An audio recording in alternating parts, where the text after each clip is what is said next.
तो जो high court का इनिशिएटिव हमने शुरू किया है, इसमें हमारी क्लास 1 ऑलरेडी कवर हो चुकी है, जिसमें हमने हिमालयाज़ को डिस्कस किया पूरा का पूरा।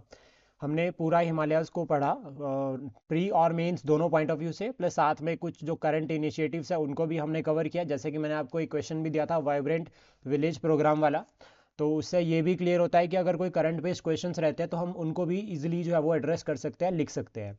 अभी सेकंड जो हमारी क्लास रहेगी, थोड़ा सा मैंने चेंज किया है यहाँ पे, मतलब चेंज इन द सेंस कि हिमाचल के किसी भी रीजन के बारे में पढ़ने से पहले वहाँ का टेम्परेचर, वहाँ का क्लाइमेट और वहाँ की रेनफॉल पता होना चाहिए कि वहाँ किस तरह की बारिश हो रही है, वहाँ पर किस तरह का टेम्परेचर है, वहाँ पर किस तरह का क्लाइमेट है। अब ये तभी पता होगा जब इन टर्म्स के बारे में पता होगा कि क्लाइमेट क्या होता है, या फिर जो हमारा टेम्परेचर है वो किस रीजन में कैसा है, और कौन कौन से फैक्टर्स हैं जो हमारे टेम्परेचर को इफेक्ट करते हैं। तो हमारी जो सेकंड क्लास रहेगी आज की, वो पूरी की पूरी हमारा टारगेट यही रहेगा कि हम जो है वो प्रॉपर कवर करेंगे पूरा क्लाइमेट, पूरा टेम्परेचर, और पूरा उसके बाद फिर आपका जो है वो प्रेसिपिटेशन यानी कि रेनफॉल। इसमें हम रेनफॉल के टाइप्स भी देखेंगे कि कितने टाइप्स की रेनफॉल होती है। क्वेश्चन आपको स्टेटमेंट बेस्ड भी आ सकता है, तो स्टेटमेंट बेस्ड अगर क्वेश्चन आता है, लाइक फॉर एग्जांपल टीजीटी या में अगर हम बात करें, तो अभी क्या है कि पेपर 1 को टफ बना दिया गया है। और अभी न्यू सिलेबस के अकॉर्डिंग जब पब्लिक सर्विस कमीशन जो है वो पेपर बनाएगा, तो अगर आप पीजीटी वाले पेपर देखोगे ना, पीजीटी के, तो पीजीटी के पेपर 1 स्टेटमेंट वाइज टफ बना रखे हैं, बहुत ज़्यादा एक्सट्रीम टफ। तो वो यही कंडीशन बनती है कि हम यहाँ पर जो है वो पूरा स्टेटमेंट वाइज भी चलेंगे, सारे कंसेप्ट को एक साथ के साथ समझते हुए। ठीक है। और हमारी क्लास का सबसे इम्पॉर्टेंट जो टारगेट रहता है वो यही रहता है कि जो पिछला पढ़ा है हम उसको पहले रिवाइज करते हैं सबसे पहले, मतलब कोर टारगेट हमारा यही है। तो नरेंद्र, आपसे शुरुआत करते हैं, और पहला जो क्वेश्चन है वो आप आंसर करोगे कि जो नॉर्दर्न माउंटेन रेंज है, ठीक है, नॉर्दर्न इंडिया की जो माउंटेन रेंज है, नॉर्थ से साउथ बताओ सारी की सारी डायरेक्शन वाइज। सर, नॉर्थ में काराकोरम रेंज, ठीक है, सबसे ऊपर काराकोरम रेंज, देन उसके बाद लद्दाख रेंज, फिर लद्दाख रेंज, जास्कर रेंज, काराकोरम, लद्दाख, जास्कर। जास्कर के बाद धौलाधार रेंज, हाँ, धौलाधार, ठीक है ठीक है। और शिवालिक रेंज। शिवालिक रेंज। जी सर। ओके, कोई करेक्ट करेगा इसको, अंकिता मैम? सर, लद्दाख, झांसकर, झांसकर के बाद ग्रेट हिमालय। ग्रेटर हिमालयाज, कौन सी रेंज? पीर पंजाल। पीर पंजाल। नरेंद्र, एक रेंज खा गए बीच से, गलत बात। ठीक है, उसके बाद सेकंड क्वेश्चन अंकिता मैम आपसे ही, जास्कर रेंज के बारे में बताओ। सर, जास्कर रेंज जो है वो हिमाचल की जो डिस्ट्रिक्ट्स है, किन्नौर, लाहौल स्पीति, उनको तिब्बत से अलग करती है, और थर्ड जो है नॉर्थ में, नॉर्थ से सीक्वेंस में देखें तो थर्ड नंबर पे आती है। ठीक है। और और सर, इसकी हाईएस्ट पीक है शिल्ला, जो हिमाचल में है, और रियो पारगिल। और और ये दोनों किन्नौर डिस्ट्रिक्ट में है। और मैम, पॉइंट्स खत्म नहीं हुए अभी। It forms boundary, international boundary between India and China. वो तो बताया सर। तिब्बत को सेपरेट करती है। Climatic conditions. जास्कर, एक और पॉइंट आप बता सकते हैं कि इनर हिमालयस का भी, सॉरी, आपके जो ट्रांस हिमालयस है उसका पार्ट भी बन सकती है। Yes sir. धौलाधार रेंज के बारे में बताओ Parul ma'am. Sir, Dhauladhar range is also known as मोलक पर्वत, और सर ये लाई करती है मेनली चंबा, कांगड़ा और मंडी में। ठीक है। और जो सदर्न पार्ट्स है किन्नौर डिस्ट्रिक्ट के और शिमला डिस्ट्रिक्ट के, वो भी इसमें फॉल करते हैं। हाँ जी। और सर ये इंटरसेप्ट होती है बाय सतलुज एट रामपुर, ब्यास हाँ at Larji, and Ravi in the south western part of Chamba. और लॉजिक। सर अम, हाँ। और सर ये सेपरेट करती है कांगड़ा और चंबा को भी, मतलब ब्रांच ऑफ करती है ग्रेट हिमालय से बद्रीनाथ में, इन ठीक है। उत्तराखंड। और सेपरेट करती है वेस्ट में कांगड़ा और चंबा को। ओके। और सर ये उस ग्रेट हिमालयस का भी पार्ट फॉर्म करती है। ग्रेटर हिमालयस में भी आती है। ठीक है, कोई और पॉइंट? नहीं सर, बस इतना ही। चलो इतना ही काफ़ी है, मतलब थोड़ा थोड़ा याद होने लग गया ना। ठीक है, धौलाधार को वाइट माउंटेन्स भी कहा जाता है। ठीक है, और सीजन्स के टाइम पे वेस्टर्न डिस्टर्बेंसेस की वजह से यहाँ पे स्नोफॉल देखी जाती है, तो वो पॉइंट भी आप ऐड कर सकते हैं।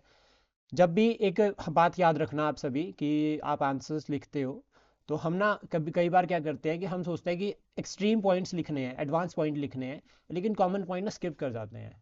तो अगर हमें वर्ड लिमिट को पूरा करना है तो हमें कॉमन और एडवांस दोनों का एक मिक्सचर, एक बैलेंस बनाकर चलना पड़ता है। Then Neha ma'am, border regions के बारे में बताओ। हिमाचल प्रदेश के शुरू में तक कितनी जो है वो बॉर्डर कहाँ पर किस तरह से शेयर किया जाता है, स्टेट, सेंटर और इंटरनेशनल?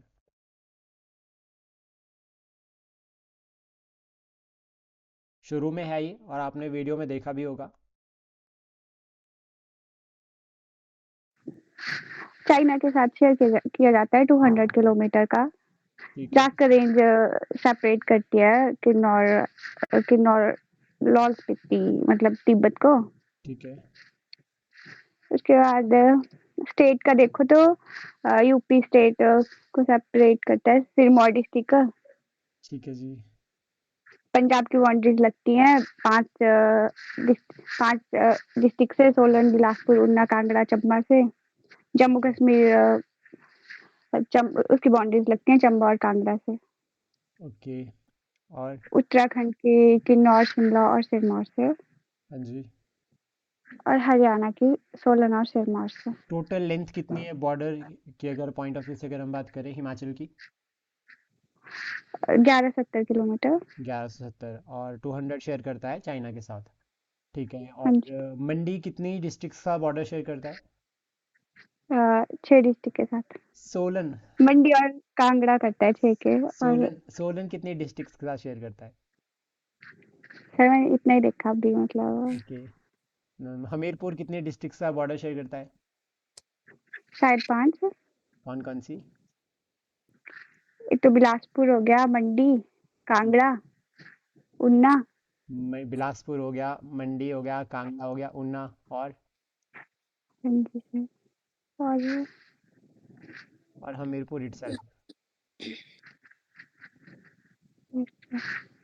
4 ही से ही शेयर करता है ना हमीरपुर? Yes sir. ठीक है।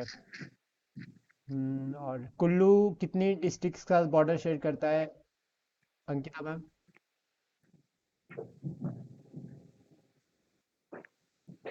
Sir 5 district. कौन कौन सी डिस्ट्रिक्ट्स? लाहौल स्पीति, लाहौल कांगड़ा, स्पीति, मंडी कांगड़ा। और किन्नौर। लाहौल स्पीति, आगे क्या बोला मैम आपने? कांगड़ा, लाहौल स्पीति, कांगड़ा, मंडी, शिमला और किन्नौर। मंडी, शिमला और किन्नौर। तो इस तरह से हम जो है वो लिंक करके पढ़ सकते हैं। देन उसके बाद नरेंद्र, आपके लिए क्वेश्चन है, दून्स और द्वार में क्या डिफरेंस होता है? डिफरेंस पॉइंट ऑफ व्यू में बताना है अब। Yes sir. दून जो है सर हिमालय के वेस्टर्न पार्ट में पाए जाते हैं और द्वार्स मोस्टली ईस्टर्न पार्ट में पाए जाते हैं। और संकोश नदी इन दोनों को अलग करती है सर।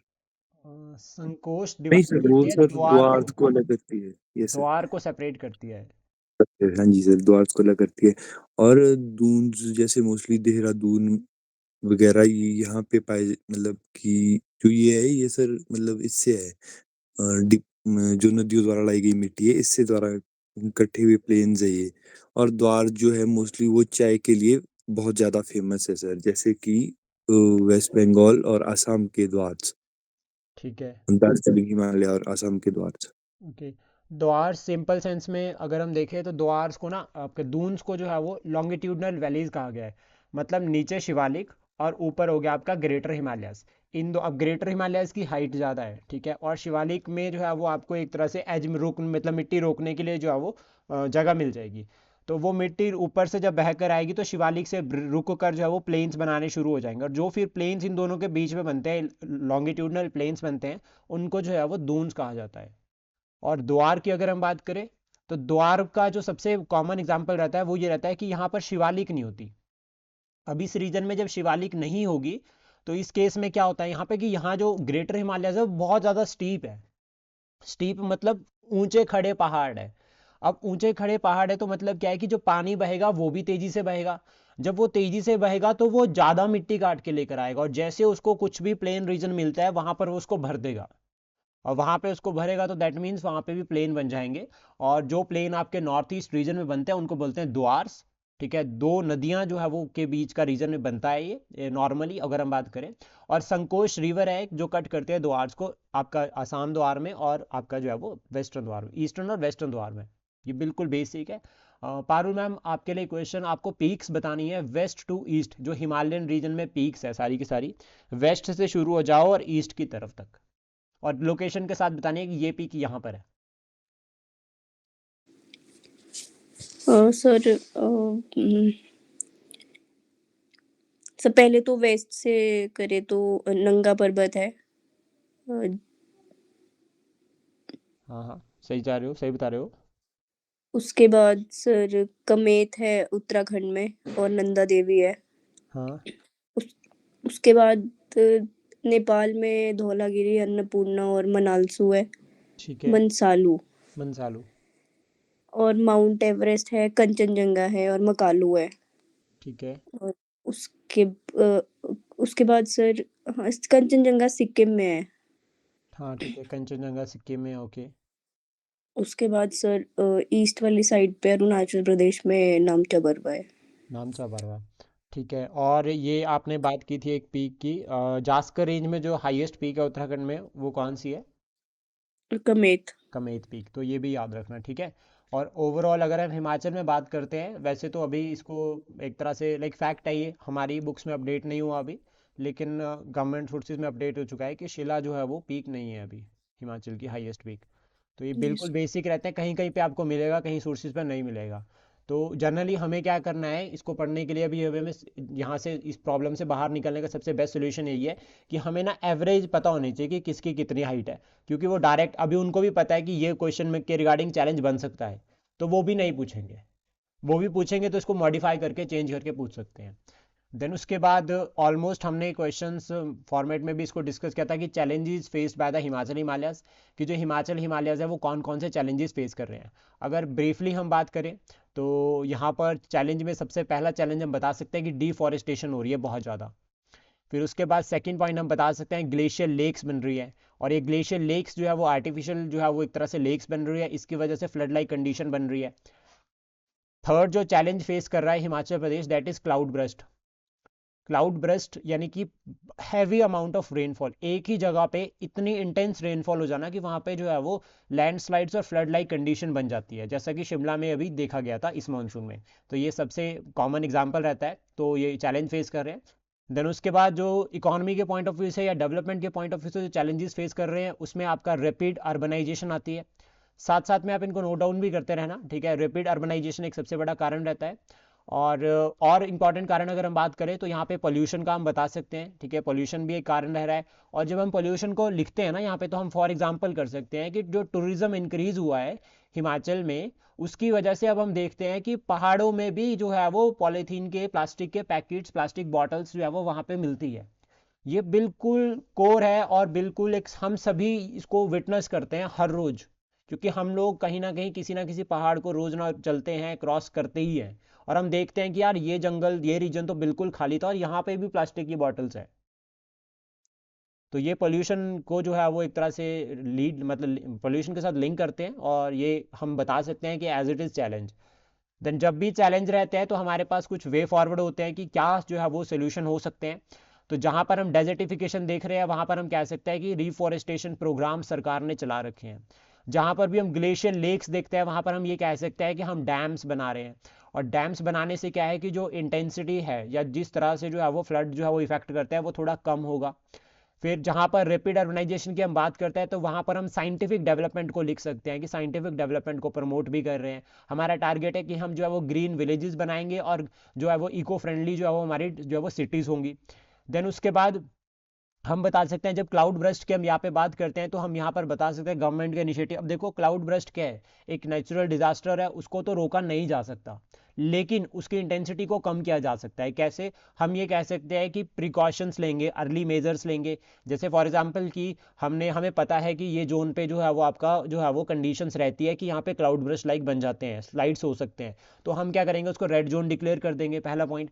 सेकेंड पॉइंट, हम यहाँ पर बता सकते हैं कि जब हम रेड जोन डिक्लेयर कर रहे हैं और आफ्टर डिजास्टर हम जो है वो यहाँ पर रिहेबिलिटेशन कैंपेन चला सकते हैं, सबको हेल्प प्रोवाइड करना, ठीक है, और घर प्रोवाइड करना, ये सभी जो है वो गवर्नमेंट के इनिशिएटिव रहते हैं। फिर उसके बाद पोल्यूशन के रिगार्डिंग हम बता सकते हैं कि सरकार ने जो है वो प्लास्टिक को भी बैन कर रखा है, और even Himachal Pradesh plastic free state है, तो आप इस तरह से पॉइंट्स को इंक्लूड कर सकते हैं। फिर पोल्यूशन के रिगार्डिंग और पॉइंट भी आप बता सकते हैं कि हम जो है वो ग्रीन हाउस गैसेज को वो मतलब एक तरह से नेशन वाइड हम बात करते हैं, तो ग्रीन हाउस गैसेज के कन्वेंशन को हमने साइन करके रखा है, और इमिशंस को कम करने का भी हमारा टारगेट है। अगर आप एचपी सेंट्रिक पॉइंट यहाँ पर लिखना चाहते हो अपने आंसर में, तो आप बता सकते हैं कि ग्रीन एनर्जी को प्रमोट किया जा रहा है, और हिमाचल प्रदेश का टारगेट भी है, हिमाचल प्रदेश को ग्रीन एनर्जी स्टेट बनना है। कब तक? ग्रीन एनर्जी स्टेट का टारगेट है हमारा 2030 तक। ग्रीन एनर्जी स्टेट का टारगेट है हमारा ऑलमोस्ट 2026, 2026 तक का हमारा टारगेट है कि हिमाचल प्रदेश को ग्रीन एनर्जी स्टेट बनना है। और 2030 तक का जो हमारा टारगेट है वो है 30% इंक्रीज करना है फॉरेस्ट कवर।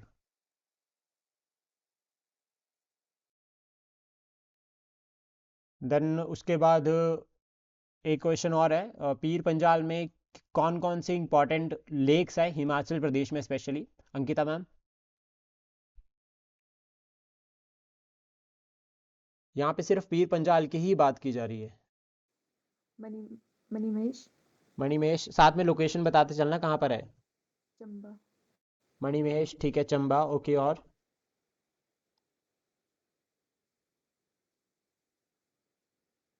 और कौन कौन सी लेक्स है? मणिमहेश इज इन चंबा, बाकी सभी लेक्स कुल्लू में है। कुल्लू की लेक्स बताओ। मानतलाई लेक, ठीक है, मानतलाई नहीं, it's not in Pir Panjal. Bhrigu lake, Bhrigu lake, okay. Second? Dashahar lake, Dasharath lake, Dashaur lake, हाँ। Beas Kund yes sir. और सरकुंड। शिवालिक रीजन के बारे में कौन बताएगा? लास्ट क्वेश्चन है ये, देन उसके बाद फिर आगे कंटिन्यू करते हैं।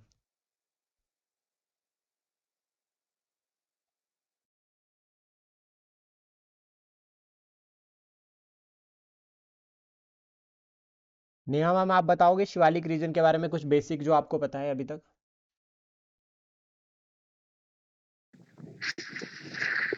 सर ये हमारा आउटर हिमालयस है, ठीक है, आउटर हिमालयस। और इसमें मतलब दून वैलीज हैं। इसमें दून वैलीज है, नाइस, कनेक्ट कर दिया आपने क्लास के साथ। और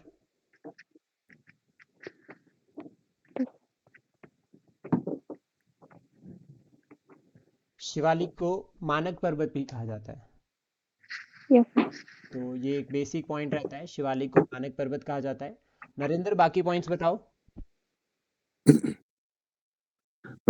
सर, हिमालय का सबसे लोअर पार्ट शिवालिक हिमालय है, और इसे सबसे यंग माउंटेन भी बोला जाता है सर। और बाकी इसमें हिमाचल का उन्ना पूरी तरह से आता है, बाकी हमीरपुर, बिलासपुर, मंडी, सोलन और सिरमौर के भाग भी शिवालिक हिमालय में आते हैं सर। ठीक है, वैलीज कौन कौन सी है यहाँ पे? कौन कौन सी फेमस वैलीज है? सर वैली दून वैली, स्प्रून वैली, पाउंटा वैली, और अम्ब वैली, बरोटी वाला बदी वैली। बरोटे वाला रीजन ऑलमोस्ट हम यस बता सकते हैं। पछाड़ वाला रीजन हो गया, नाहन हो गया, और सर। रेणुका जी, और पांटा वाला जो रीजन हो गया, ये सभी जो आपका शिवालिक में कवर होता है। ठीक है, ओके। शिवालिक में जो अगर हम बात करें मॉडर्न टाइम में, पारुल मैम आपसे ये क्वेश्चन है, ध्यान से सुनना बिल्कुल पहले, कि शिवालिक जो है ना उसको आपको मॉडर्न टाइम से बताना है कि हमारी इकोनॉमी किस तरह से शिवालिक से लिंक करती है।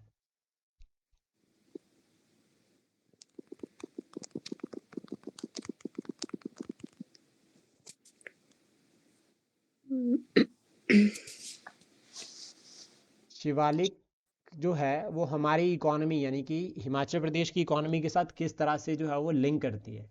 कौन कौन से ऐसे रीजन्स हैं जो प्रेजेंट इकोनॉमी के लिए इकोनॉमिक पॉइंट ऑफ व्यू से अगर हम देखें हिमाचल की तो वो लिंक करते हैं।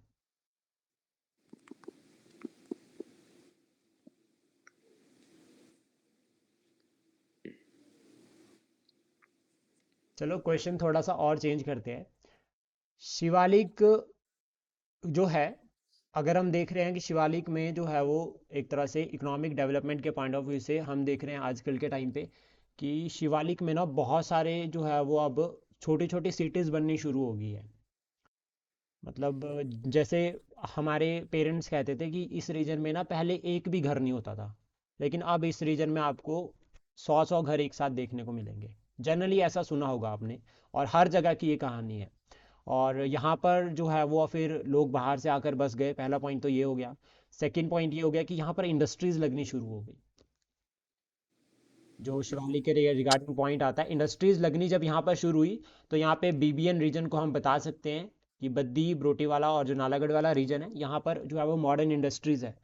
तो हिमाचल प्रदेश का जो सेकेंडरी और जो टर्शरी सेक्टर है जो कि आपका एक तरह से मैन्युफैक्चरिंग और फाइनल गुड्स यानी कि सर्विसेज के साथ लिंक करता है, वो शिवालिक में बहुत ज़्यादा ग्रो कर रहा है अभी। और जब वो रीजन शिवालिक में ग्रो कर रहा है तो हम देखते हैं कि जो शेयर है वो काफ़ी इंक्रीज हो रहा है इकोनॉमी में टर्शरी सेक्टर का। अभी नॉर्मली क्या है कि इंडस्ट्रियल रीजन है, इंडस्ट्रियल रीजन के रिगार्डिंग ना हम लोग चैलेंजेस फेस कर लेते हैं, हम लोग पावर कट का चैलेंज फेस कर लेते हैं ताकि उनको प्रॉपर जो है वो सप्लाई हो। क्यों? क्योंकि वो इकोनॉमी के लिए काफ़ी कंट्रीब्यूट कर रहे हैं अभी। और प्लस साथ में इंडस्ट्रियल रीजन जो है वो एम्प्लॉयमेंट भी प्रोवाइड करता है, पहला पॉइंट। और सेकंड लाइवलीहुड अपॉर्चुनिटीज़ भी दे रहा है, और थर्ड इकोनॉमी में शेयर भी दे रहा है। तो इसलिए ये रीजन अभी काफ़ी इंपॉर्टेंट हो जाता है। और जब ये रीजन इतना इंपॉर्टेंट हो रहा है, हाईलाइट हो रहा है, तो यहाँ पर ना कंसर्न भी रहते हैं, चैलेंजेस भी रहते हैं। वो चैलेंजेस में सबसे बड़ा जो चैलेंज रहता है वो पोल्यूशन का रहता है। और आप देखोगे बद्दी बरोटीवाला नालागढ़ वाला जो रीजन है, इंडस्ट्रियल रीजन, यहाँ पर जो है वो अभी केमिकल्स जो है वो एयर में स्प्रेड होने शुरू हो गए हैं। और इवन लाइक डंपिंग की वजह से जो है वो काफ़ी सारे इश्यूज जो है वो यहाँ पर फेस करने पड़ रहे हैं। और ऐसा कहा भी गया था कि आर्सेनिक जो है वो ज़्यादा क्वांटिटी में वाटर में मिल भी रहा है, तो वो कैंसर के लिए एक सबसे बड़ा जो है वो मतलब सबसे बड़ा कारण है कैंसर का, एक आर्सेनिक की प्रेजेंस। तो ये कंसर्न है शिवालिक रीजन में। और डिफॉरेस्टेशन का भी यहाँ पे चैलेंज रहता है। प्लस शिवालिक में अगर आप डेवलपमेंट प्रोजेक्ट की बात करोगे तो यहाँ पे कालका शिमला रेलवे जो है वो कालका शिमला नेशनल हाईवे की बात की जाती है, जिसको 4 लेन प्रोजेक्ट बनाया जा रहा है। अभी 4 लेन का नेटवर्क जो है वो हिमाचल में हर जगह पर है, ठीक है। जैसे अब मंडी हो गया, मंडी कुल्लू वाला रीजन हो गया, बिलासपुर मंडी हाईवे हो गया।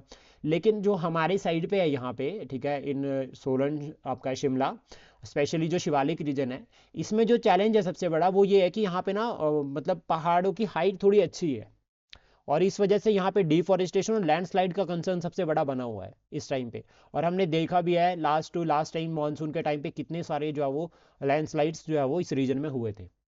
तो ये जो है वो इम्पॉर्टेंट है। और अब हम ये पूरा जितना भी हमने आज डिस्कस किया या जो हमारे क्वेश्चंस थे या हमारी जो लास्ट क्लास थी उसको हम इसको क्लाइमेट जोन के साथ लिंक करके पढ़ेंगे। तो क्लाइमेट जोन्स में सबसे पहले बात की जाती है क्लाइमेट के रिगार्डिंग, यानी कि जलवायु। किसी भी रीजन की नॉर्मल जो वेदर कंडीशंस होती है ऑफ अ पर्टिकुलर रीजन, ठीक है, over a long period of time, जब हम एक लंबे समय की बात करते हैं तो उसको कहा जाता है क्लाइमेट। कि इस जगह पे किस तरह का जो है वो क्लाइमेट है, जब हम ऐसा कहते हैं तो यहाँ पर हम देखते हैं कि एक पर्टिकुलर लॉन्ग पीरियड, और ये लॉन्ग पीरियड को जो है वो 35 ईयर के अकॉर्डिंग देखा जाता है। और वहीं वेदर की अगर हम बात करें तो वेदर जो है वो डे टू डे अपडेट होता है, यानी कि जो नॉर्मल कंडीशंस विद टाइम। जैसे कि आज का वेदर कंडीशन क्या है, आज की क्लाइमेटिक कंडीशन तो कोई नहीं बोलेगा, बोलता है कोई ऐसा कि आज की क्लाइमेटिक कंडीशंस कैसी है? No sir. अब सब यही बोलता है ना कि आज का वेदर देखो कैसा है, आज मौसम कैसा रहेगा, वेदर कैसा रहेगा। तो वो लिंक करता है आपका डेली डेली मतलब डे टू डे रूटीन के साथ, ठीक है, आज का, कल का, परसों का, इस तरह से। लेकिन हम जब कहते हैं ना कि उस रीजन का क्लाइमेट पिछले 30 साल में, पिछले 35 साल में, तो हम पूरा ओवर क्या है, एक पीरियड को इंक्लूड करते हैं यहाँ पे, और इसको जो है वो क्लाइमेट कहा जाता है। अभी किसी भी रीजन को पढ़ना होता है, ठीक है, तो वहाँ पे क्लाइमेटिक कंडीशंस पता होनी चाहिए। मान लीजिए फॉर एग्जांपल आप जो हो वो घर बनाने के लिए जा रहे हैं शिमला में, अपर शिमला में, तो जब आप अपर शिमला में घर बनाने जा रहे हैं या अपर शिमला में जब आप रहने जा रहे हैं, तो आप जल्दी से क्या करोगे, वहाँ का क्लाइमेट सर्च करोगे, वहाँ का वेदर सर्च करोगे, देन उसके अकॉर्डिंग प्लानिंग करोगे। तो यहाँ पे भी सेम टारगेट यही रहता है कि जब हमें किसी रीजन को पढ़ना है तो हमें उसके बारे में, उस रीजन को स्टडी करना पड़ता है प्रॉपर। तो जब हम शिमला डिस्ट्रिक्ट को पढ़ेंगे तो उससे पहले हमें क्लियर होना चाहिए कि वहाँ पे किस तरह की क्लाइमेटिक कंडीशंस हैं।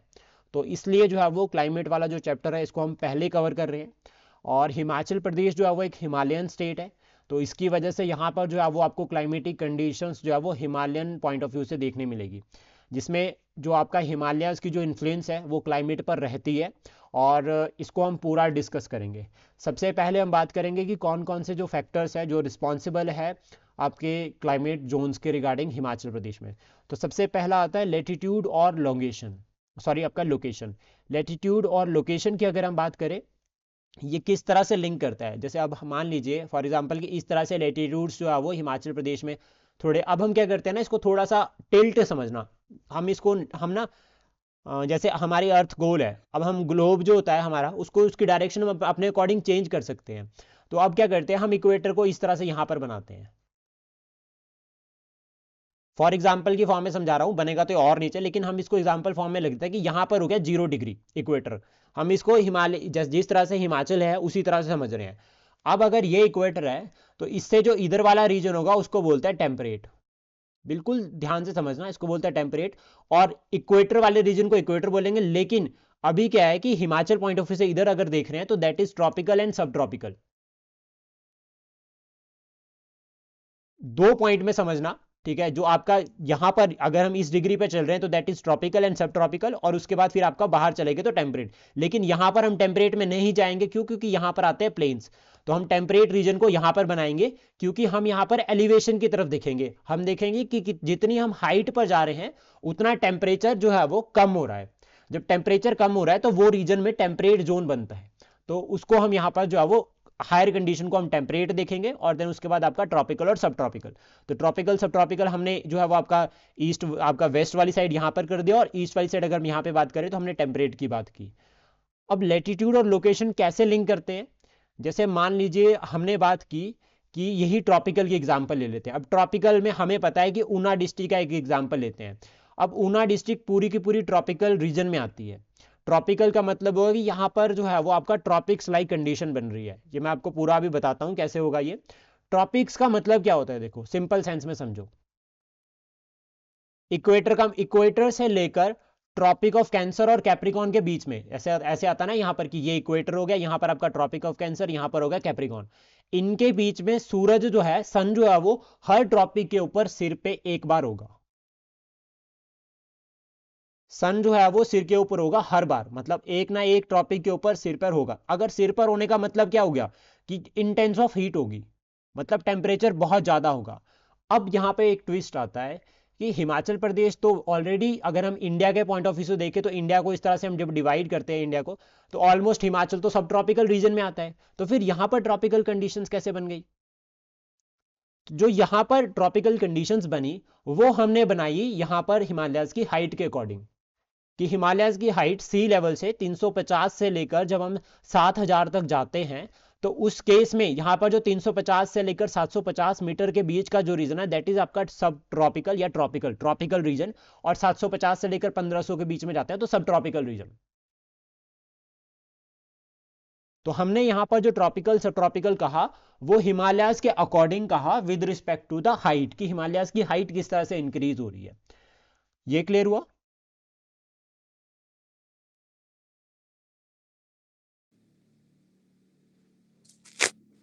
Yes sir. देन उसके बाद अभी लोकेशन वाइज देखते हैं।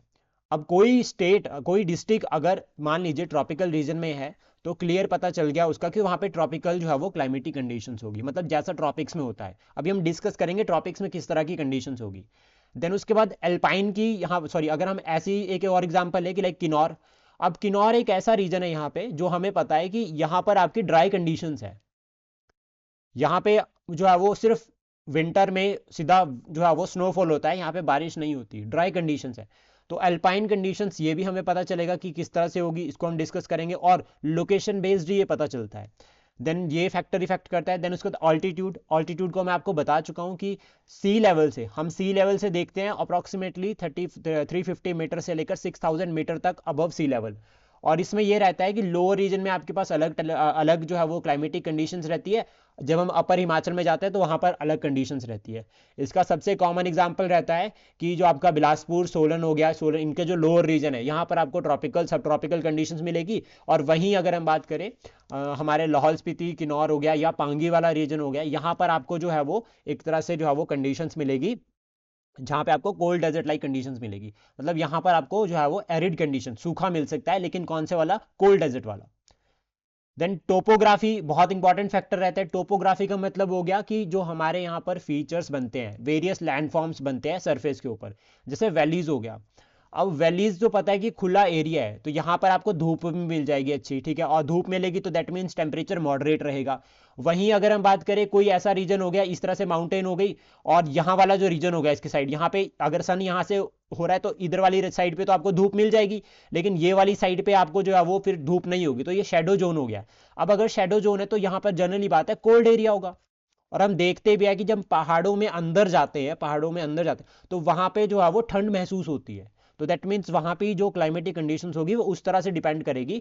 और इसको कहा जाता है टोपोग्राफी वाला फीचर, कि टोपोग्राफी पर डिपेंड करता है कि जिस तरह की लैंड फॉर्म्स है उसी तरह का जो है वो आपके पास जो है वो टेम्परेचर रहेगा। एक बार और बताता हूँ यहाँ पे, या उसी तरह का क्लाइमेट रहेगा। एक बार और बताता हूँ कि खुले प्लेसेस लाइक आपके प्लेन्स हो गए, हिमाचल के वैलीज हो गई, यहाँ पे आपको जो है वो प्रॉपर हर जो है वो मतलब कंडीशन मिल जाएगी। लाइक यहाँ पे सनलाइट पहुंच रही है, जब सनलाइट यहाँ पर पहुंच रही है तो यहाँ पर क्या होता है कि आपको जो है वो प्रॉपर जो है वो कंडीशंस मिल जाएगी और एक मॉडरेट टेम्परेचर मिलेगा। लेकिन जहाँ पर सनलाइट नहीं पहुंच रही है due to landforms like interior of the mountains अगर हम बात करें, तो वहां पे आपको जो है वो कोल्ड कंडीशंस मिलेगी। और हम देखते भी हैं, इसका एक कॉमन एग्जांपल रहता है, जो बिल्कुल कॉमन एग्जांपल रहता है, दैट इज फॉरेस्ट।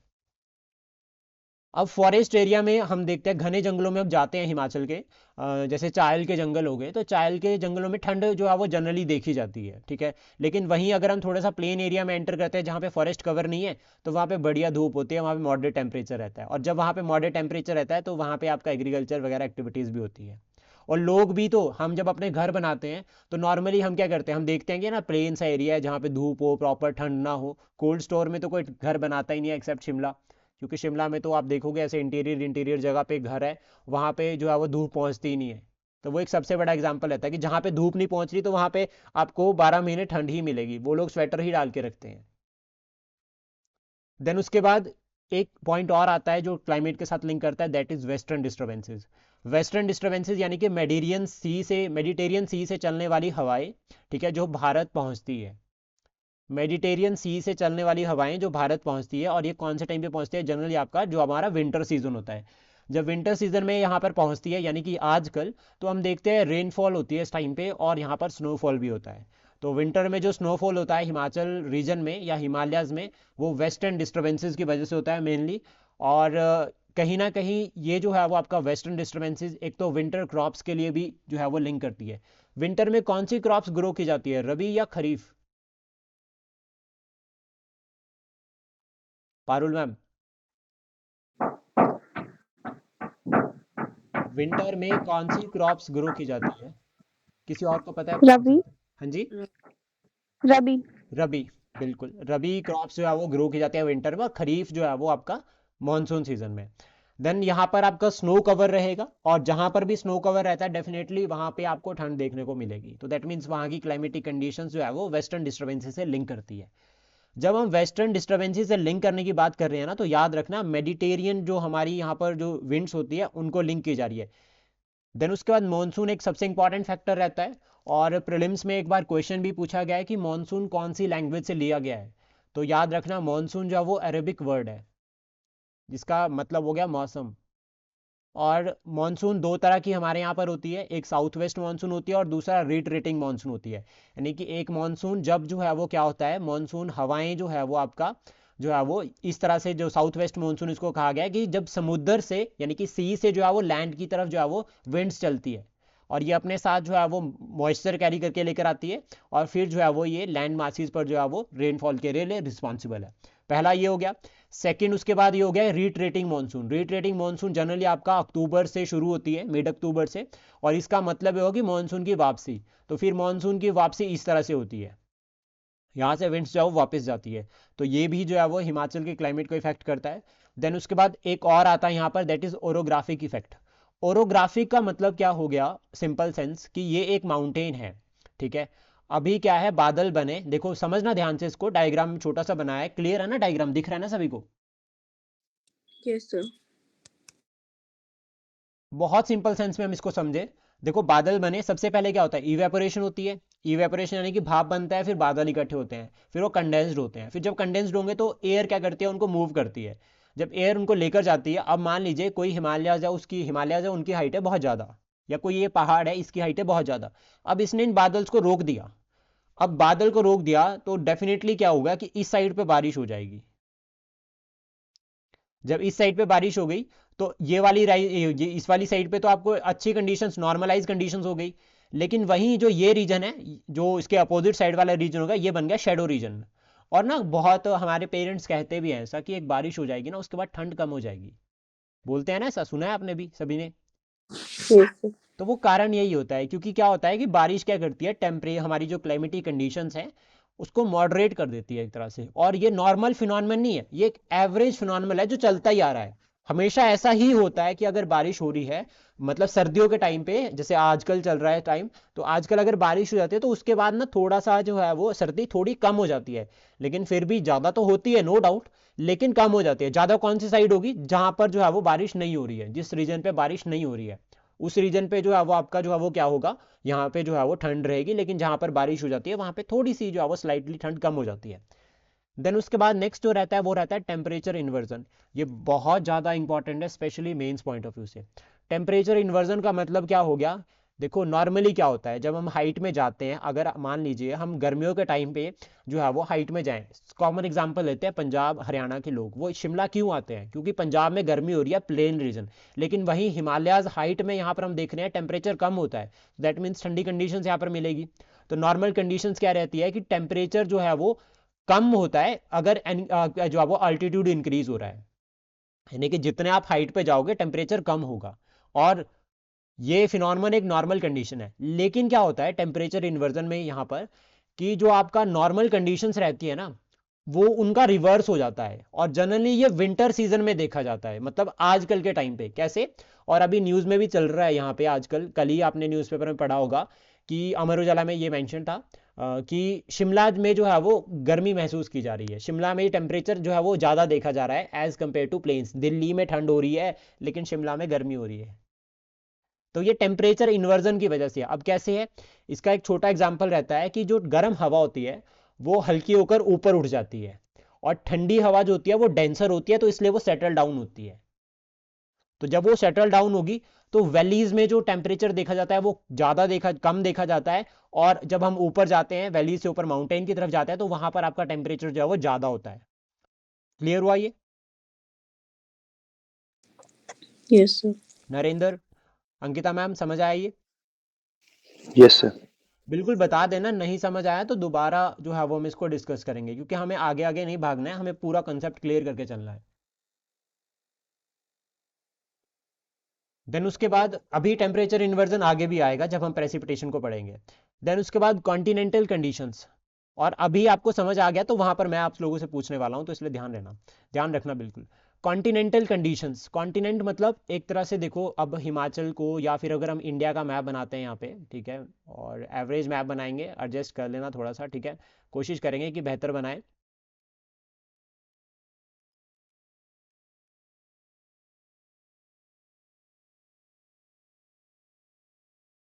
अब हिमाचल जो है वो यहाँ पर है, ठीक है। कॉन्टिनेंट का मतलब क्या हो गया, और यहाँ पे इस साइड पे आपका अरेबियन सी हो गया, बहुत दूर है अरेबियन सी से, बे ऑफ बंगाल से भी बहुत दूर है। तो जितना हम इंटीरियर में जाते हैं अर्थ के, ठीक है, या लैंड, किसी भी लैंड के, तो वहां पे ना आपकी ओशियनिक इन्फ्लुएंसेस नहीं रहती। और अगर ओशियन या कोस्टल जो आपकी वेरिएशंस है वो नहीं होगी, तो टेम्परेचर में आपको वेरिएशंस नहीं देखने को मिलेगी। इसका सबसे बड़ा एग्जांपल रहता है मुंबई। अब मुंबई में क्या है, वहाँ पे आपको कोई सीजन नहीं देखने को मिलेंगे, वहाँ पे आपको ऑलमोस्ट हर जगह हर टाइम जो है वो एक ही कंडीशन देखने को मिलेगी। क्यों? क्योंकि वहाँ पर कोस्टल वेरिएशंस रहती है। जो ये बारिश है, ये जो है वो अगर ठंड पड़ रही है तो बारिश पड़ेगी तो ठंड कम हो जाएगी। तो ये कॉन्टिनेंट फैक्टर रहता है कि जितने आप इंटीरियर में जाते हो आपको टेम्परेचर जो है वो कम देखने को मिलता है सर्दियों में, और अगर आप गर्मियों की बात करते हैं तो टेम्परेचर आपको जो है वो यहाँ पे हाई देखने को मिलता है। तो इसलिए कहा जाता है कि दिल्ली में ज़्यादा गर्मी पड़ती है एज कम्पेयर टू मुंबई। क्यों? क्योंकि मुंबई में बारिश होती है आपका समर सीजन में, तो बारिश होने की वजह से टेम्परेचर जो है वो नॉर्मल आ जाता है। लेकिन दिल्ली में गर्मियों में बारिश बहुत कम होती है, तो इसलिए यहाँ पर टेम्परेचर हाई रहता है। तो ये रहता है, इसको कहते हैं continental conditions, continental factor. Then उसके बाद फॉरेस्ट कवर बहुत इंपॉर्टेंट रहता है, कि जो आपका क्लाइमेट के साथ लिंक करता है कि जहाँ पर आपका फॉरेस्ट कवर अच्छा है वहाँ पर जो है वो आपके बारिश भी अच्छी होगी। जब बारिश अच्छी होगी तो वहाँ पर आपको नॉर्मल कंडीशंस मिलेगी। लेकिन जहाँ पर आपका फॉरेस्ट नहीं है वहाँ पर जो है वो बारिश भी नहीं देखी जाती और एरिड कंडीशन बन जाती है। और जब एरिड कंडीशन बन जाती है तो वहाँ की क्लाइमेटिक कंडीशन बिल्कुल डेजर्ट लाइक बन जाती है। इसका एग्जाम्पल बताओ मुझे, कोई रीजन जिसका एग्जाम्पल बनता है ये, जहां पे आपका एरिड कंडीशंस यानी कि सूखे वाली कंडीशंस बन गई और वहां पे डेजर्ट लाइक कंडीशंस बन जाती है, वहां पे फॉरेस्ट नहीं है। स्पीति से। स्पीति जो है वो हिमाचल का जो है वो ड्राइस्ट प्लेस भी है। देन उसका लोकल विंड्स, ये बहुत इंपॉर्टेंट रहता है, और यहाँ जो हम कंसेप्ट डिस्कस करेंगे ना वो आपको 1 नंबर दे के जा सकता है। माउंटेन ब्रीज और वैली ब्रीज। देखो माउंटेन ब्रीज मतलब ये लोकल विंड्स है। जनरली क्या होता है, विंड मूवमेंट होती है। पारुल मैम, कहाँ से कहाँ के लिए विंड मूव करती है? विंड मूवमेंट की डायरेक्शन क्या रहती है? सर किसमें? विंड मूवमेंट की डायरेक्शन क्या रहती है ओवरऑल? सर मतलब समझ नहीं आ रहा क्वेश्चन। हवाएं मूव करते हैं ना, high pressure to low pressure, yes sir. ये पूछ रहा था मैं, ओवरऑल डायरेक्शन क्या होती है। तो विंड की जो डायरेक्शन होती है that is high pressure to low pressure. ये कंसेप्ट मैं आपको जब हम ज्योग्राफी पढ़ेंगे ना वहां पे कवर करवाऊंगा बहुत अच्छे से। हाई प्रेशर और लो प्रेशर का मतलब क्या हो गया, देखो सिंपल समझो। ये लिंक करता है सन के साथ। जहां पे धूप पड़ रही है बहुत ज्यादा, कॉमन समझना, एक लिंक बता रहा हूं। जहां पे धूप बहुत ज्यादा पड़ रही है वहां पे टेम्परेचर ज्यादा होगा या कम होगा? ज्यादा होगा। जब टेम्परेचर ज्यादा होगा, याद रखना जहां पे टेम्परेचर ज्यादा होता है वहां पे प्रेशर कम होता है। हाई टेम्परेचर रीजन में प्रेशर जो है वो लो रहता है, और जहां पे धूप यानी कि जहां पे टेम्परेचर कम है वहां पे प्रेशर ज्यादा होगा। सारा गेम बस इसका है। जितनी भी बारिश हो रही है, जितनी भी विंड मूवमेंट हो रही है, चाहे वेस्टर्न डिस्टर्बेंसेस होगी, सभी लिंक करती है आपके सिर्फ एक कंसेप्ट के साथ, दैट इज आपका temperature and high pressure low pressure. तो एक बार फिर बताता हूं, जहां पे टेम्परेचर ज्यादा है, जहां पे टेम्परेचर ज्यादा है वहां पर आपको प्रेशर कम देखने को मिलेगा, यानी कि लो प्रेशर होगा। और जहां पर आपका जो है वो टेम्परेचर कम है वहां पर आपको जो प्रेशर है वो हाई रहेगा, हाई प्रेशर रीजन। और विंड मूव करती है हाई टू लो प्रेशर। तो अब अगर एक छोटा सा एग्जांपल मैं आपको बताता हूं कि मान लीजिए हिमालयाज में जो है वो प्रेशर जो है वो हाई हो गया, यानी कि यहाँ पे टेम्परेचर आजकल कम है, हिमालयाज में हम देख रहे हैं टेम्परेचर कम, तो यहाँ पर प्रेशर क्या है, हाई प्रेशर। नॉर्मली समझना, हाई प्रेशर, टेम्परेचर अगर कम है तो हाई प्रेशर, तो विंड यहां से मूव करेगी या फिर यहाँ को जो है वो विंड्स आएगी, यहाँ से मूव करेगी। यहां से मूव करेगी। जब यहां से मूव करती है तो उसका एग्जाम्पल बनता है आपका जो नॉर्थ वेस्ट आपकी जो है वो मानसून रहते हैं, रिट्रेटिंग मानसून। क्योंकि फिर यहां पर जो है वो आपका हाई प्रेशर रीजन है और विंड यहां से इसीलिए लो प्रेशर रीजन की तरफ जो है वो मूव करती है। तो ये बिल्कुल बेसिक है, इसको ध्यान में रखना। देन उसके बाद वैली ब्रीज और माउंटेन ब्रीज की अगर हम बात करें, तो माउंटेन ब्रीज क्या होती है, जब हवाएं आपका माउंटेन से वैली की तरफ चलती है। अब ये जो फिनोमेनन है ना ये लिंक करता है टेम्परेचर इन्वर्जन के साथ। जनरली क्या होता है, हमें पता है कि हाई प्रेशर से लो प्रेशर की तरफ विंड मूव करेगी। अभी क्या है, तो जब माउंटेन से वैली की तरफ जो हवाएं जाती है ना, इनको कहा जाता है वार्म एयर मूवमेंट, और ये बारिश भी करती है वैली रीजन में, ये बारिश के लिए भी रिस्पॉन्सिबल है। अब इसका कंसेप्ट क्या आता है, देखो नॉर्मली अगर हम समझे, हमने बात की वैलीज में विंटर में ठंड होती है। जब ठंड होगी टेम्परेचर क्या होगा, कम होगा। Yes sir. जब टेम्परेचर कम होगा तो प्रेशर ज्यादा होगा या कम होगा? ज्यादा होगा। जब प्रेशर ज्यादा होगा तो विंड कहां से कहां को मूव करेगी? लो प्रेशर के लिए। लो प्रेशर के लिए। तो ये फिनोमेनन रहता है यहाँ पे। तो इस वजह से जो है वो आपका विंड मूवमेंट यहाँ पर रहती है। और माउंटेन टू वैली आपका माउंटेन ब्रीज, ये याद रखना, ये 1 नंबर का क्वेश्चन है, आपको बन सकता है और स्टेटमेंट वाइज भी बन सकता है। देन उसके बाद वैली ब्रीज की अगर हम बात करें तो वैली टू माउंटेन, जब हवाएं क्या करती है, वैली टू माउंटेन चलती है, इसको कूलर विंड्स भी कहा जाता है। और जो है वो ये जो है वो फॉग, और मतलब विंटर सीजन में अगर हम बात करें तो फॉग बनाती है। और हम देखते हैं ना कि माउंटेन्स में हायर रीजन पे फॉग इकट्ठा होता है। रोड साइड अगर आप देखोगे तो फॉग जो है वो बिल्कुल ऐसे प्लेन प्लेन बना होता है, स्पेशली अगर हम शिमला से नीचे की तरफ उतरते हैं। Yes sir. शिमला से जब चंडीगढ़ की तरफ चलते हैं तो, या फिर आप कोई और रीजन को भी यहाँ पर इमेजिन कर सकते हैं, तो जब हम शिमला से चंडीगढ़ की तरफ चलते हैं तो हमें देखते हैं कि यहाँ तारा देवी वाली साइड से जो है वो पूरा फॉग भरा होता है बराबर बिल्कुल। तो वो जो है वो आपका वैली ब्रीज का एग्जाम्पल है, नेक्स्ट टाइम आपको हमेशा याद रहेगा। देन उसके बाद ह्यूमन एक्टिविटीज की वजह से भी जो है वो क्लाइमेट इफेक्ट होता है, जिसमें अर्बनाइजेशन और डिफॉरेस्टेशन आती है, और इसका एग्जाम्पल भी शिमला ही है। तो आज का हमारा कोर टारगेट शिमला पर फोकस रहेगा पूरा का पूरा। देन एग्रीकल्चरल प्रैक्टिस की अगर हम बात करें तो इरिगेशन, यानी कि आपका जो हम खेती के लिए जो पानी वगैरह हम सप्लाई करते हैं, इरिगेशन एक वो हो गया, जिससे, और साथ में उसके बाद लैंड यूज़, जिस तरह से हम अपनी ज़मीन का यूज़ कर रहे हैं। जैसे एक फॉर एग्जांपल लेते हैं कि एग्रीकल्चर अगर हम कर रहे हैं और एक ही ज़मीन पर हम बार बार विदाउट ब्रेक हम उसको टाइम ही नहीं दे रहे हैं एग्रीकल्चर, मतलब उस ज़मीन को कि वो जो है वो अपनी जो सॉइल की जो फर्टिलिटी पावर होती है उसको रीजनरेट करे, ऐसा हम टाइम नहीं दे रहे हैं, और एक सीज़न के बाद दूसरी लगातार क्रॉप्स जो है वो ग्रो कर रहे हैं, हम केमिकल्स का यूज़ कर रहे हैं, तो फाइनली वो जो कंडीशन, वो जो लैंड है वो भी क्या बन जाएगी, ड्राई बन जाएगी। जब वो ड्राई बन जाएगी तो फिर वहाँ पर कोई भी जो है वो आपका वेजिटेशन नहीं होगी, और वेजिटेशन नहीं होगी तो फॉरेस्ट कवर नहीं होगा। बड़े लेवल पर जाते हैं तो फॉरेस्ट कवर नहीं होगा तो वो डेजर्ट बन जाएगा, वो कोल्ड डेजर्ट बन जाएगा छोटा सा। और यहाँ पर एग्रीकल्चरल प्रैक्टिसेस में ह्यूमंस की वजह से एक और आता है, दैट इज़ मीथेन। अभी ये रिसेंटली गवर्नमेंट ने करंट अफेयर में जो है वो आईपीसीसी की रिपोर्ट के अकॉर्डिंग है ये, यानी कि inter governmental panel on climate change, उन्होंने ये कहा था कि मीथेन भी जो है वो वन ऑफ द कंट्रीब्यूटर है ग्रीन हाउस गैसेज के लिए, और even more than carbon dioxide. Carbon dioxide जितना करता है, नो डाउट कार्बन डाइऑक्साइड सबसे ज़्यादा करता है, लेकिन जो इंटेंसिव है दैट इज़ मीथेन। और मीथेन जो है वो आपका एग्रीकल्चरल एक्टिविटी से भी जो है वो आपका इमिशन हो रहा है। तो ये कोर फैक्टर रहता है, जो बिल्कुल हमने जो है वो, मतलब ये इंपॉर्टेंट रीजन है जिसकी वजह से जो है वो हमारा क्लाइमेट रहता है। अब हम वेरियस क्लाइमेट जोन्स के बारे में पढ़ेंगे, कौन कौन से क्लाइमेट जोन्स है हिमाचल में। मैप में क्लियर हो रहा है, सबको दिख रहा है पूरा? Yes sir. तो देखो, हमने डिवाइड करके रखा है पूरा का पूरा हिमाचल। तो जो यहाँ पर ये वाला जो रीजन है, इधर अगर हम बात करें ये वाला रीजन, इसको कहा जाता है इनर आर्टिक क्लाइमेट रीजन। अब देखो यहाँ पर इसको ऐसा क्यों कहा गया, सबसे इंपॉर्टेंट आता है। और आर्टिक को हमने क्यों यहाँ पर कहा गया, आर्टिक को हमने इसलिए यहाँ पर यूज़ किया क्योंकि यहाँ पर आपको एक तो स्नो परमानेंट मिलेगा, हायर एलिवेशंस होंगी वहाँ पर आपको स्नो जो है वो परमानेंट मिलेगी, यानी कि हायर माउंटेन्स होगी वहाँ पे स्नोफॉल होगा, पहला पॉइंट। सेकंड पॉइंट उसके बाद ये हो गया कि यहाँ पे जो कंडीशंस होगी वो एरिड होगी। जब यहाँ पे कंडीशंस एरिड होगी तो एरिड कंडीशंस में दो आपके रीजन्स बनते हैं, एक तो हॉट रीजन बनता है और दूसरा बनता है कोल्ड। अब मुझे बताओ कि यहाँ हॉट पॉसिबल है?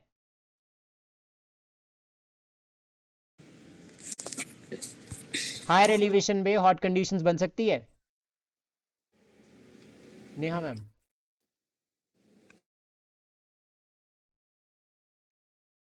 हम बात कर रहे हैं कि हम हायर एल्टीट्यूड पर जा रहे हैं, ठीक है, और जब हायर एल्टीट्यूड पर जा रहे हैं तो क्या वहां पे हॉट कंडीशंस बनेगी, मतलब वहां पे गर्मी हो सकती है? नो सर, टेम्परेचर इन्वर्जन की वजह से बन सकती है। टेम्परेचर इन्वर्जन की वजह से बन सकती है, लेकिन वो एक एक्सेप्शनल कंडीशन है। लेकिन जब हम ओवरऑल देखते हैं तो इस रीजन को पूरा का पूरा कोल्ड डेजर्ट कहा जाता है। जब हम ओवरऑल लेवल पर देखते हैं तो उसको कोल्ड डेजर्ट कहा जाता है। और यहाँ पर वो टेम्परेचर इन्वर्जन की वजह से कंडीशन बनेगी, लेकिन उतनी ज़्यादा नहीं बनती है। नेक्स्ट उसके बाद जो जोन बनता है दैट इज आपका higher alpine climate zone. Alpine क्या होता है पारुल मैम?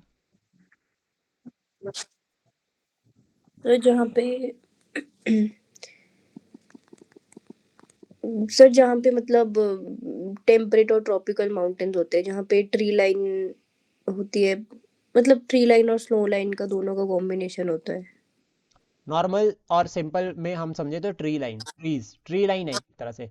तो यानी कि जब ये आर्टिक जहां पर ये खत्म होगा, उसके बाद आपको कुछ ऐसी कंडीशन देखो। सबसे पहले क्या होता है, यहाँ पे आपको कुछ भी नहीं मिलेगा वेजिटेशन में, शर्ब्स भी नहीं देखने को मिलेगी, सिर्फ खाली खाली मिट्टी होगी, पत्थर होंगे सिर्फ यही। देन उसके बाद कुछ रीजन पे आप जब नीचे यहाँ से उतरोगे तो यहाँ पर आपको जो है वो झाड़ियाँ मिलनी शुरू हो जाएगी, शर्ब्स मिलनी शुरू हो जाएगी, छोटे छोटे पेड्स मिलने शुरू हो जाएंगे। ठीक है। देन उसके बाद जब आप आगे क्रॉस करोगे, ठीक है, यहाँ से, तो आपको यहाँ पर थोड़े बड़े जो है वो पेड़ मिलने शुरू हो जाएंगे। तो उनको कहा जाता है एल्पाइन क्लाइमेट जोन, बड़े मैसिव लेवल पर चल रहे हैं। तो यहाँ पर आपको ट्री लाइन देखने को मिलेगी। और मैंने कल बताया था कि विंटर में ट्री लाइन मिलना, तो यहाँ पर हार्डवुड होगी या सॉफ्टवुड होगी?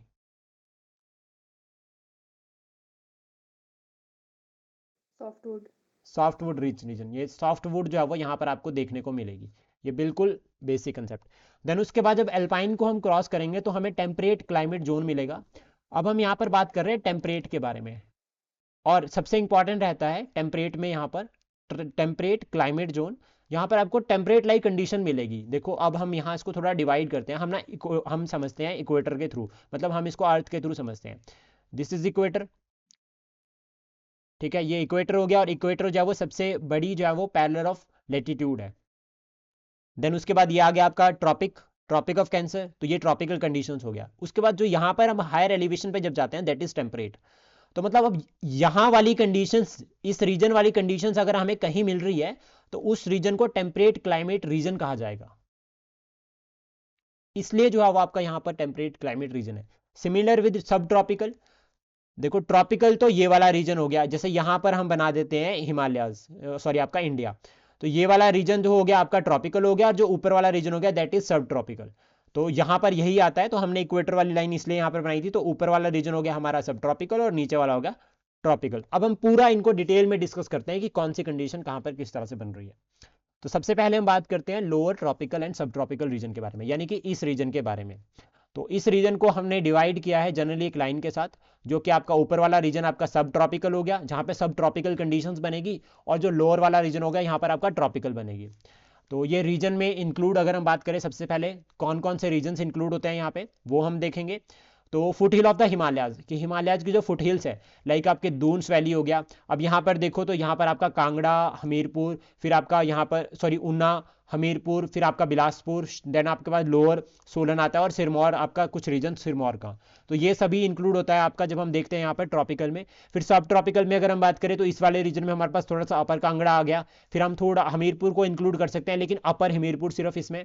और फिर उसके बाद हम बिलासपुर में भी अपर की बात कर सकते हैं, सोलन में हम अपर रीजन की बात कर सकते हैं, शिमला का कुछ रीजन हम इसमें इंक्लूड कर सकते हैं, और सिरमौर का भी हम कुछ रीजन जो है इसमें इंक्लूड कर सकते हैं। तो ये बिल्कुल बेसिक रहता है, इस तरह से जो आपका ट्रॉपिकल और सब ट्रॉपिकल डिवाइड है। यहाँ पर एलिवेशन की अगर हम बात करें, यानी कि ऑल्टीट्यूड सी लेवल से, तो 1500 मीटर तक, यहाँ तक हम 1500 मीटर हाइट तक, अब हम हाइट के अकॉर्डिंग बात कर रहे हैं, ये प्लेन्स, और इस प्लेन्स के अकॉर्डिंग इस तरह से जो है वो हाइट जानी शुरू हुई। अब ये हाइट जो है वो एक्सट्रीम यहाँ पर हम पहुंच गए, तो ये हो गया 7000 मीटर। लेकिन जब हम यहाँ पर ट्रॉपिकल सब ट्रॉपिकल की बात कर रहे हैं तो हम यहीं रुक जा रहे हैं, और ये हाइट होगी हमारी 1500 मीटर। तो इस तरह से हम इसको लिंक कर रहे हैं। तो इसके बीच में हमने इसको दो पार्ट्स में डिवाइड कर दिया, एक हो गया आपका ट्रॉपिकल कंडीशंस और दूसरा हो गया आपका सब ट्रॉपिकल कंडीशंस। और जो डिवाइडिंग लाइन आती है इनके बीच में होती है 750 मीटर। लेकिन ये सिर्फ जब आप डायग्राम्स बना रहे हो, जब हम प्रैक्टिकली समझते हैं तो हर रीजन की अलग अलग होती है। तो यहाँ पे दून्स होते हैं, यानी कि, और आपका हिमालयन जो है वो रेंजेस यहाँ पर छोटी छोटी इंक्लूड होते हैं, that is Shivalik, lower Shivalik region. यहाँ पर रेनफॉल, बारिश कितनी होती है यहाँ पर, अब देखना कंसेप्ट समझना, 150 से लेकर 175 सेंटीमीटर, बहुत ज्यादा बारिश इस रीजन में देखी जाती है। देन उसके बाद टेम्परेचर की अगर हम बात करें, टेम्परेचर समर में जो टेम्परेचर रहेगा ओवरऑल पूरे रीजन की हम बात कर रहे हैं अभी, तो यहाँ पर 30 डिग्री सेल्सियस से ऊपर रहेगा समर का टेम्परेचर। और जब 30 डिग्री से ऊपर की हम बात करते हैं तो ऊना हमीरपुर में लू लाइक कंडीशन बन जाती है, यानी कि यहाँ पर हीट वेव्स हमने इस बार विटनेस की है, बहुत ज़्यादा गर्मी जो है वो इस बार देखी गई है, वो इसी रीजन में इंक्लूड होती है। देन यहाँ पर विंटर टेम्परेचर अगर हम बात करें तो 18 डिग्री सेल्सियस तक रहता है। देन उसके बाद जो इंपॉर्टेंट रहता है दैट इज ये जो रीजन है इसको दो पार्ट्स में डिवाइड किया गया है, एक ट्रॉपिकल और दूसरा सब ट्रॉपिकल, जो मैं आपको पूरा बता चुका हूँ। अब देखो ट्रॉपिकल कंडीशंस जो है वो आपका फुटहिल ऑफ द शिवालिक में होगी। शिवालिक की जो फुटहिल्स यानी कि अगर इस तरह से ये शिवालिक है तो इसका जो ये वाला रीजन है यहाँ पे लोअर रीजन है जो प्लेन के साथ जुड़ रहा है, यहाँ पर प्लेन्स हो गए और प्लेन से ऊपर को जो रीजन जुड़ता है that is foothill of Himalayas, foothill of Shivalik या हिमालयाज। अब इसमें क्या है, यहाँ पर आपको ट्रॉपिकल लाइक कंडीशंस मिल जाएगी। यहाँ पे जो रीजन इंक्लूड होता है पोंटा, जो आपका पोंटा अंब वाला रीजन हो गया, नालागढ़ वाला रीजन हो गया सोलन में, ऊना पूरा का पूरा ऊना, और ऊना को जो है वो हॉटेस्ट डिस्ट्रिक्ट भी कहा जाता है। देहरा रीजन इंक्लूड होता है और नूरपुर रीजन, तो ये रीजन जो है आपका ट्रॉपिकल में इंक्लूड होता है। अब मान लो अगर आपको एग्जाम में क्वेश्चन आ गया और रिगार्डिंग व्हाट कि आपको आपसे ये पूछ लिया कि ऊना में कौन सी जो है वो क्लाइमेटिक कंडीशंस होती है, किस तरह का क्लाइमेट वहां पे मिलता है, चार ऑप्शन आ जाएंगे, ट्रॉपिकल, सब ट्रॉपिकल, टेम्परेट या फिर अल्पाइन, कौन सा होगा? ट्रॉपिकल। ट्रॉपिकल होगा। इस तरह से यहाँ पे रेनफॉल भी देखी जाती है, क्यों? क्योंकि ट्रॉपिक्स में आपको पता है ट्रॉपिक्स में रेनफॉल भी ज्यादा होती है बहुत। और टेम्परेचर अगर हम बात करें तो समर टेम्परेचर ट्रॉपिक्स में बात की जाए जा रही है सिर्फ अब 45 डिग्री सेल्सियस तक पहुंच जाता है। और ये एग्जाम्पल यहाँ पर हम ऐड कर सकते हैं ऊना हमीरपुर का, कि ऊना हमीरपुर में टेम्परेचर बहुत ज़्यादा देखा जाता है। और जनवरी में अगर हम बात करें तो 20 डिग्री सेल्सियस तक। तो मुझे आज आप देखकर बताना कि आज टेम्परेचर कितना है हमीरपुर ऊना वाली साइड पे, वेदर चेक करना, उससे आपको बिल्कुल क्लियर हो जाएगा फिर ये कंसेप्ट। देन उसके बाद सब ट्रॉपिकल की अगर हम बात करें तो 750 से लेकर 1500, जो कि कंसेप्ट मैंने आपको बताया था कि इस तरह से प्लेन और फिर ये प्लेन इस तरह से स्टीप होना शुरू हुए। तो यहाँ वाले रीजन तक के इसके बीच में जो डिवाइडिंग लाइन है 750 से लेकर आपका 1500 तक, दैट इज आपका सब ट्रॉपिकल। यहाँ पर आपको सब ट्रॉपिकल लाइक कंडीशन मिलेगी, मतलब ट्रॉपिकल का छोटा भाई। यहाँ पे बारिश होगी, ठीक है, विंटर में यहाँ पर बारिश होगी, लेकिन यहाँ पर जो है वो आपका रेनफॉल भी देखी जाती है इसके हायर एलिवेशन में। और इसका सबसे बड़ा एग्जांपल रहता है आपका, अगर हम बात करें करोल, माउंट करोल इन सोलन, ठीक है, या कसौली डगशाई वाले रीजन जहां पर जो है वो आपका बारिश होती है। एक और छोटा सा एग्जांपल यहाँ पर आता है दैट इज बाड़ीधार, ये भी जो है वो आपका फेमस है, बाड़ीधार वन ऑफ द फेमस, यहाँ पे शिव जी का टेम्पल है। और इस रीजन में भी जो है वो आपका जो है वो जो है वो विंटर में जो है वो स्नोफॉल देखा जाता है। तो ये एक ट्रॉपिकल जो है सब ट्रॉपिकल कंडीशन बनती है। टेम्परेचर यहाँ पर कम हो जाता है, जितने हम हाइट में जाते हैं टेम्परेचर कम हो रहा है, तो यहाँ पे जो एवरेज टेम्परेचर रहता है समर में वो रहता है 20 to 30 डिग्री सेल्सियस, और विंटर में अगर हम बात करें तो 15 से 20 डिग्री सेल्सियस। देन उसके बाद रीजन्स हम यहाँ पर बात करें तो चंबा, कांगड़ा, ऊना, सोलन, सिरमौर, हमीरपुर और बिलासपुर, ये जो है वो इसमें इंक्लूड होता है। अब एक पॉइंट यहाँ पे याद रखना, कांगड़ा का कुछ ऐसा रीजन है जहाँ पे ना आपका जो है वो स्नोफॉल नहीं होता है, लेकिन कुछ रीजन ऐसा है जहां पर स्नोफॉल होता है लेकिन कुछ टाइम तक ही होता है। तो जहां पर जिस माउंटेन रेंज में स्नोफॉल कुछ टाइम तक ही रहता है, लोअर कांगड़ा रीजन में, तो वहां पर आपको सब ट्रॉपिकल कंडीशन देखने को मिलेगी। और कांगड़ा का वो रीजन जहां पे आपको जो है वो बिल्कुल जो है वो स्नोफॉल नहीं देखा जाता, वहां पे सिर्फ जो है वो आपका समर में रेनफॉल हो रही है या बारिश होती है वहां पर, तो उस रीजन को इंक्लूड किया जाता है ट्रॉपिकल में। तो कांगड़ा को भी हमने पूरा देख लिया यहाँ पे। और जब हम डिस्ट्रिक्ट वाइज पढ़ेंगे ना, वहां मैं आप लोगों से ये पूछूंगा, तो इसलिए बिल्कुल ध्यान से सुनना ये। देन उसके बाद टेम्परेट की जोन की अगर हम बात करें तो टेम्परेट जोन यानी कि आपका जो सब ट्रॉपिकल से ऊपर वाली साइड हो गया, तो ये वाला जो रीजन हो गया, यहाँ पर हम इसके बारे में बात करेंगे। तो जनरली यहाँ पर middle and upper part of the state include होता है, जिसमें आपका चंबा, मंडी, कांगड़ा। अब कांगड़ा का वो रीजन जहाँ पे स्नोफॉल हो रही है ज्यादा, जहाँ पे आपको स्नोफॉल देखने को मिल रही है, लेकिन यहाँ पर आपके पास स्नोफॉल 2 से 3 महीने तक रहती है। और धौलाधार इसका एक एग्जाम्पल बन सकता है। चंबा, मंडी, कांगड़ा, शिमला और कुल्लू, यानी कि शिमला और कुल्लू जो है वो पूरे के पूरे इसी रीजन में आते हैं, टेम्परेट रीजन में आते हैं। लोअर शिमला में आपको सब ट्रॉपिकल कंडीशंस मिल जाती है, लेकिन जो पूरा शिमला है ओवरऑल अगर हम बात करें तो वो टेम्परेट जोन में ही आता है, टेम्परेट रीजन में आता है। ऑल्टीट्यूड की हम बात करें तो जो हमने ग्राफ बनाया है इस तरह से प्लेन का यहाँ पे, तो हम 1500 से लेकर जो है वो यहाँ 1500 से लेकर हम 35 तक जाएंगे। अब यहाँ पे इसके बीच की जो कंडीशंस बनेगी वो पूरी की पूरी टेम्परेट बनेगी। तो जहां पे भी आप माउंटेन, किसी भी आप पहाड़ को देखोगे तो सिंपल ऐसे सोच लेना कि यार इसके बेसिक लेवल है, यहाँ पर बिल्कुल ग्राउंड लेवल पर जब ये प्लेन से टच कर रहा है तो यहाँ पर ट्रॉपिकल और सब ट्रॉपिकल होगी, फिर उससे ऊपर टेम्परेट हो गया। अभी टेम्परेट को भी 2 पार्ट में डिवाइड किया गया है, टेम्परेट को भी 2 पार्ट में डिवाइड किया है, उसको भी हम पढ़ेंगे। यहाँ पर आपको रेनफॉल 100 से 200 सेंटीमीटर देखने को मिलेगी। अब ट्विस्ट आ गया एक, देखो सब ट्रॉपिकल में बारिश कम हो रही है लेकिन टेम्परेट में हम देख रहे हैं 100 से 200 हो रही है। इसका कारण क्या है वो भी हम देखेंगे। टेम्परेचर अगर हम बात करें यहाँ पर, तो समर में जो है वो टेम्परेचर आपका 10 to 20 डिग्री सेल्सियस रहता है और विंटर में फ्रीजिंग पॉइंट तक पहुंच जाता है। और जनरली इसका एग्जांपल रहता है शिमला, जहाँ पर ठंड में आजकल के टाइम पे टेम्परेचर 1-2 आना शुरू हो जाता है और अगर स्नोफॉल हो गया तो फिर वो माइनस में चल जाता है। तो यहाँ पर फ्रीजिंग जोन पर भी टेम्परेचर आपको मिलेगा और मैक्स अगर हम बात करें विंटर में तो 8 डिग्री सेल्सियस तक जाता है। देन यहाँ पर सब टाइप्स है दो सब टाइप्स, मतलब इसमें 2 रीजन बनते हैं, एक ये वाला रीजन बनता है और दूसरा ये वाला रीजन। अब जो ये वाला रीजन है ना, इसको अपर हिमाचल में इंक्लूड किया जाता है, यहां से इस तरह से, ये इस तरह से इंक्लूड किया जाता है अपर हिमाचल में। और जब ये रीजन बनता है तो यहां पर जो आपका वेट टेम्परेट क्लाइमेट, अब देखो टेम्परेट का मतलब क्या हो गया, एक तरह से आपका हायर एल्टीट्यूड में इस रीजन में, इनके बीच में ऐसा रीजन जहां पर बारिश ज्यादा हो रही है। अब यहां पर बारिश ज्यादा होने का कारण क्या है, हम एक धर्मशाला का एग्जांपल लेते हैं। इस साइड पे क्या है, धौलाधार रेंज, और ऊपर वाली साइड पे क्या होगा, पीर पंजाल, बीच में आ गया धर्मशाला, ऐसा ही है ना धर्मशाला वैली। Yes sir.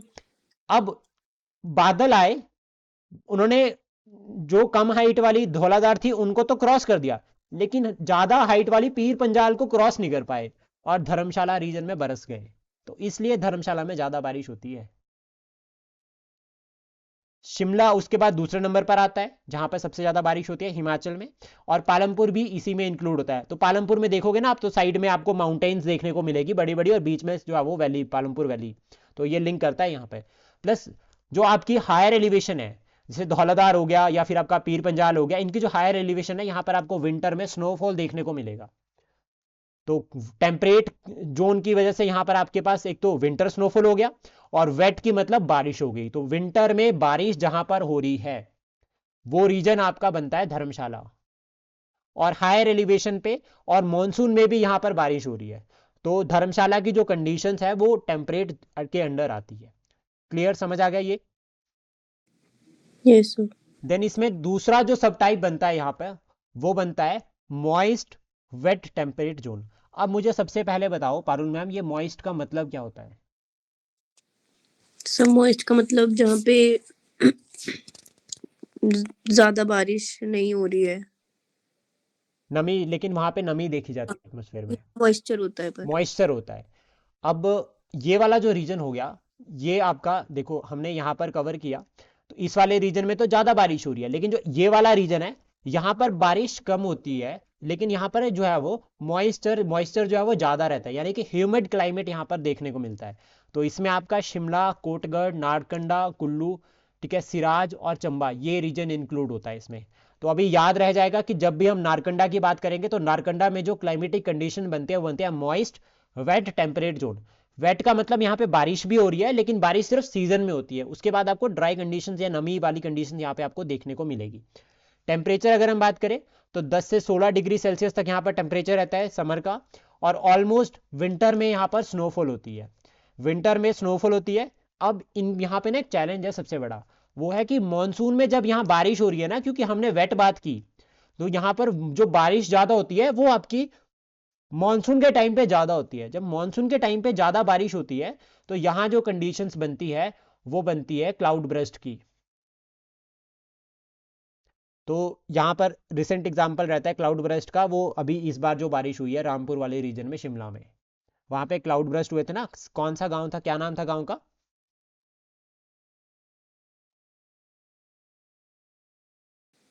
गांव का नाम क्या था वो, एज एन एग्जांपल आप अपने आंसर में ऐड कर सकते हो। अंकिता मैम, क्या नाम था गांव का?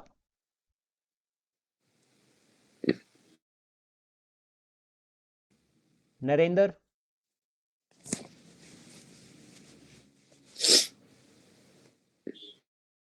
सभी लोग एक्टिव है ना क्लास में? समेज, ऐसे नाम? Yes sir. सर कौन सा गांव सर? हाँ, रामपुर में कौन सा गांव है वो जहां पर इस बार क्लाउड ब्रस्ट हुआ था, पूरा का पूरा गांव खत्म हो गया था वो? समेज, सिराज या कुछ ऐसा नहीं, समेज नाम है शायद।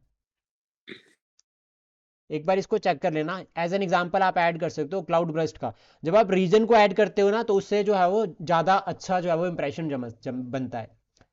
देन उसके बाद अल्पाइन कंडीशंस की हम बात करें तो अल्पाइन कंडीशंस आपकी ये वाला रीजन यहाँ पे, एक्सक्यूज मी सर, हाँ एक जी क्वेश्चन है। हाँ जी सर, अभी आपने कहा कि मतलब इतनी बारिश नहीं होती उस एरिया में और मॉइस्ट होता है वो, फिर उसमें वहां पे क्लाउड बर्स्ट की सिचुएशंस कैसे फॉर्म हो मैम, जाती है? बारिश दो कंडीशंस में वेरी करती है, एक समर और एक विंटर। हम्म। धर्मशाला में विंटर में भी बारिश होती है, ठीक है। Yes sir. और लेकिन जो आपका ये आपका शिमला वाला रीजन है, यहाँ पे विंटर में स्नोफॉल होता है, डायरेक्ट उतनी बारिश नहीं होती। लेकिन मानसून में यहाँ पे ज़्यादा बारिश होती है। मतलब सर, जब ऑनसेट ऑफ मॉनसून होता है उस टाइम पे? हाँ, ऑनसेट ऑफ मॉनसून होता है, जब आपका साउथ वेस्ट मॉनसून आती है तो उस हाँ। टाइम पे यहाँ पे ज़्यादा बारिश होती है। ओके। तो और उसके जो क्लाउड ब्रेस्ट हमने जनरली मॉनसून में ही तो देखे हैं, विंटर में तो होते ही नहीं है। हाँ यस सर, वो तो है। तो वो इसी वजह से होते हैं। यहाँ पे जो वेट आ रखा है, देखो यहाँ पे जो यहाँ पे वेट टेम्परेट क्लाइमेट, जो हमने जब धर्मशाला की बात की तो हमने यहाँ पर विंटर को देखा ऑलमोस्ट। ऐसा नहीं, धर्मशाला में आपका जो है वो मॉनसून में भी बारिश होती है, लेकिन वहाँ पे ओवरऑल होती है थ्रू आउट ईयर। धर्मशाला में कभी भी बादल बरस जाते हैं, एक कॉमन एग्जाम्पल रहता है। लेकिन जो यहाँ पर शिमला है, शिमला में ऐसा नहीं है, क्योंकि यहाँ पर उतनी ज़्यादा एलिवेशन हाई रीजन में है, लोअर रीजन में उतनी नहीं है। प्लस यहाँ पे क्या है, आपका जो वेट यहाँ पर इंक्लूड किया गया है वो मॉनसून के साथ लिंक करता है, कि मॉनसून टाइम पे जो है वो यहाँ पे बहुत ज़्यादा बारिश होती है। Okay sir. और इसको एक छोटा और एग्जांपल यहाँ पे बताता हूँ आपको मैं, कि एक कॉमन एग्जांपल रहता है मॉनसून के 4 मंथ और विंटर के 8 महीने। वो एग्जांपल आप यहाँ पे ऐड कर सकते हो। यहाँ पे ठंड भी ज़्यादा होती है इस रीजन में, हम्म। और 4 महीने ही आपको सिर्फ समर सीजन मिलेगा, जिसमें आपको जो है वो समर जो है वो आपका मॉनसून वगैरह लिंक हो जाता है। Okay sir. तो यहाँ इस तरह से लिंक होगा। देन उसके बाद अल्पाइन क्लाइमेट रीजन्स की अगर हम बात करें यहाँ पे, तो अल्पाइन क्लाइमेटिक कंडीशंस में सबसे पहले तो याद रखना है, 1 मिनट देखते हैं कौन कौन क्लास में एक्टिव है सबसे पहले।